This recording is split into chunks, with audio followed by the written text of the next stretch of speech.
I'll ask you maybe if you could kind of, one of you, think about representing the table at the last session. So we'll ask about the type of things you talked about across the three areas. So I'm going to continue some of these things now. So one is infrastructure projects. There's obviously a massive literature on how to evaluate infrastructure projects, and certainly in no way, shape or form saying you shouldn't do all of the normal things that you would do. But there is an interesting, as I said, many articles written about it, about the role of psychology and the role of decision making when it comes to large projects. And obviously as an airport authority, this is not irrelevant to the type of things that you do. And people have been talking a lot about how you encourage sort of open debate about infrastructure projects, how you ensure people are assessing a wide range of proposals, getting input from different types of people and so on. So we're going to talk a bit about that now, but it also comes back to what we said in the previous one about what sort of tools you might use to encourage decision making. Now, as I said, we're at T-1, so I really just want to open the ideas and get people's thoughts on this. There's software programs for all of these types of things. There's other sort of formalized techniques for doing some of the things I'm going to talk about, but I really want you to get into the spirit of what this work is trying to say. So we're talking about large-scale decisions, often irreversible once they're started, or at least hard to reverse once they're started. And we're interested in human factors that might affect decision quality. So Daniel Kahneman, who I think some of you know, who won the Nobel Prize and who's the main figure in this area, has just got a 7-figure advance to publish a book next year looking at noisy decision making and how to improve decision making, particularly with regard to large capital projects. And I think that's going to be, you'll see it all over the place next year. So I'm going to give you a bit of a preview of some of the things that are in that one. So what sort of psychology is there around that. Now again, this isn't TED Talk territory. Like, this is about, you know, embedding these things in a way that will improve in a solid way decision making. There's obviously many other things that will go into capital decision making, many other types of expertise, but I think certainly since the financial crisis, there's been a huge amount of discussion about how you might inject some positive noise as opposed to negative noise into infrastructure decision making projects to make them more sort of psychologically attuned, and then the sort of methods that you might use to overcome bias. As I said, some of these will be things that you will already be doing in one form or another, but I'm going to talk to you about one tool in particular. So there's a very nice paper published in the Harvard Business Review that McKinsey have been using in various ways. You can get McKinsey in, but they'll cost you a lot more than getting somebody from UCD. So to think of this as the non-shiny version of this, we'll put a few notes on the end and some nice PowerPoint templates, and you can get them to do it later. But I will talk to you about the ideas behind that. Apologies if there's any McKinsey people in the room. So the types of things we know, like the basic ones, would be have a devil's advocate on projects and test out somebody, like reference class forecasting. This is something we should do a lot more of in academia. I have to say we don't often practice what we preach in some of these areas. So reference class forecasting would be what has happened with similar type projects in other areas in the past. So if we're making overly optimistic projections, if we're making overly optimistic ideas about completion time, can we benchmark it against similar projects? And again, this would be something that I guess you would do routinely in many cases anyway, but it's a very good psychological one. Academic projects always overrun, as you probably know. We tend to be too optimistic, and the incentive structure in academia probably supports that in a way. But it is a human trait that we would tend to be over-optimistic, and reference class forecasting say, well, okay, what about similar sized projects in the past? How long have they taken? How much have they cost?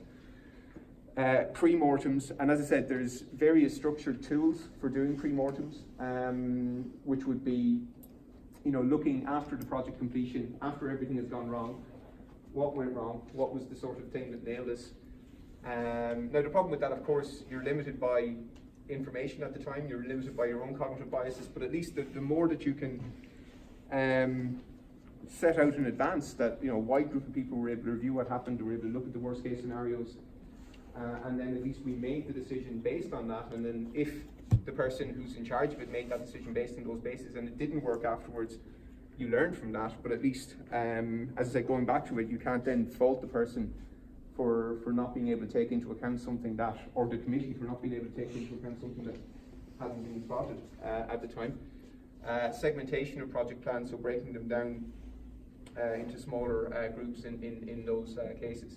So this is Kahneman and Simoni and a guy called Cass Sunstein, who are the big figures in this literature, are about to release a book looking at how to reduce noise in decision-making context. So it's quite interesting. In many areas, people at similar levels of the organisation will vastly disagree on things that are relatively objective. So everyone will have the same amount of information, or everyone could have the same amount of information, have the same problem presented to them, and have very, very different judgments that could have very, very different cost implications for the organisation. So ultimately you want accurate judgments. You know, people are using the information efficiently. You certainly don't want biased ones. So you don't want people to be, you know, being way over optimistic about costs or getting demand projections wrong or so on and so forth. But what tends to happen a lot is this: it's noisy, it's not quite biased. It's just that we're all making judgments based on a whole range of psychological things on top of the data, and that means you get lots of disagreement. So even though people have the same data in front of them, you get a lot of this. So in the Harvard Review article that he was, and in the book, they talk a lot about the insurance industry, where different executives will have, you know, very, very different claims assessment processes in their head, and come up with very different answers.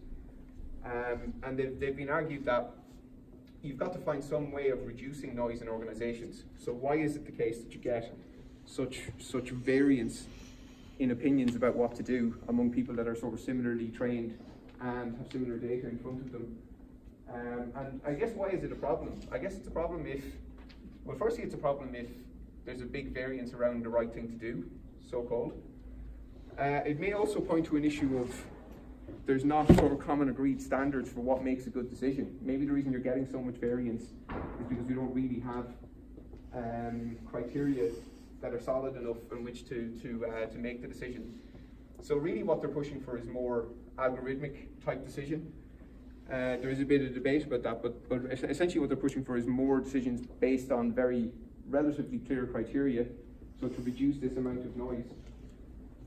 And you're going to, as I said, you're going to hear a lot about these ideas of noise audits, which would be to try to figure out why might it be the case that human sort of bias is coming into processes. So doctor's judgment would be another one, and these types of things. So what is it about organizational processes that lead to such variance, given the underlying factors are the same? So as I said, the type of things they're talking about, improving and speeding up feedback processes, but really what they're talking about is the algorithms. So when you're trying to make decisions of course you have an element of human judgment. So Jose Mourinho was complaining the other day about statisticians involved in football. But I think that's what they're arguing for, is more algorithmic approaches and more clear-cut approaches, so criteria laid out very solidly in advance and so on. There's as I said, quite a big literature on problems with algorithms. Of course, sometimes they can reduce flexibility in making decisions. There's a well-known phenomenon of algorithm aversion. People sometimes don't like to make a decision based on algorithms, but it is one interesting tool. And again, there's a lot of different decision-making software on top of the normal sort of algorithmic software we use in these cases. The other thing is to promote consistency in judgment on those in the same role. So if you've got people in the same level of the organisation with vastly different views about the outcomes of different sorts of processes, they're using that as a diagnostic check about the overall quality of the decision environment. So they're basically arguing, if you've got 6 people who are working on the same project and they have completely different views as to whether it's going to succeed or not, or how it's going to succeed, then they're saying, well, something has probably gone wrong in the way that you formulate that project. Not necessarily. It could be sometimes they're inherently uncertain, but it's a sign that something is happening that's worth looking at. And as I said, the other one that they're looking at a lot is checklists, formulated questions, and so on. In terms of, so this is a tool. So again, this is from the Harvard Business Review. Variants of this, there's, as I said, various softwares, various different packages for this type of stuff. But it is quite an interesting one. So if you're talking about a large capital project, so we're about to build a €60 million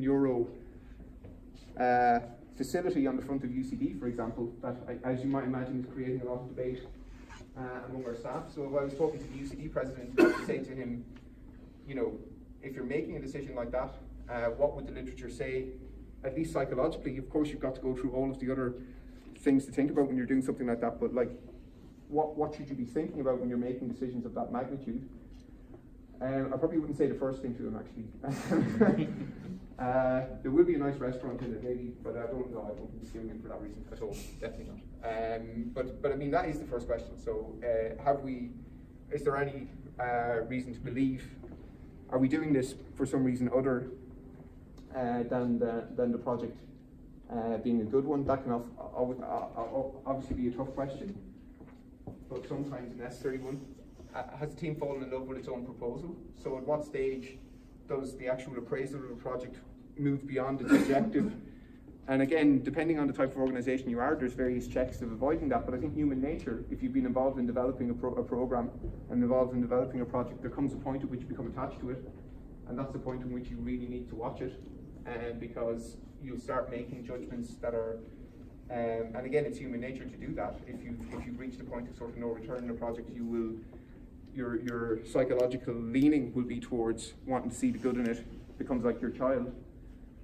The other thing to ask is, was there dissenting opinions within the team? Were they explored adequately? So this literature is very much, when it's talking about infrastructure projects, it's talking about how do you make sure that there is diverse views that are heard in a way that isn't threatening. So I mean, I joked about this. Now, as I said, I genuinely don't believe that although I mean, let's say a university president might want to build a big building because it's a legacy, right? So maybe, I mean, I would find that a very uncomfortable discussion to have with my boss ultimately. But I mean, there should be mechanisms for feedback in those sort of ways. This is the other thing. So Kahneman works a lot on how people make judgments. So he talks about, like, is it something that maybe worked once in the past? So the diagnosis of its success or failure has been overly influenced by an analogy of a memorable success. Again, you'll sort of know that one if you see it. If it's not ringing any bells, then it's not relevant. But in many cases, you'll see, this worked once before, therefore we should do it again. Even if the situation has changed and so on. So are credible alternatives included with the recommendation? This is again something to discuss. If you had to make this decision in a year's time, so this is what they call temporal construal. Sorry about the jargon, but there is some sense that people get a bit more rational when they're thinking outside the present. So often when you're making decisions in the now, you're constrained by social pressures, by a lot of these types of things. So you can sort of step out of the time perspective. So think about this, like if I was doing this in a year, and I'm not facing the current sort of pressure around me. And again, there was a lot of stuff in the banking crisis when you see people making decisions under a lot of pressure, that their sort of time window sort of goes down a little bit. So you're trying to get people to go step back and think about it.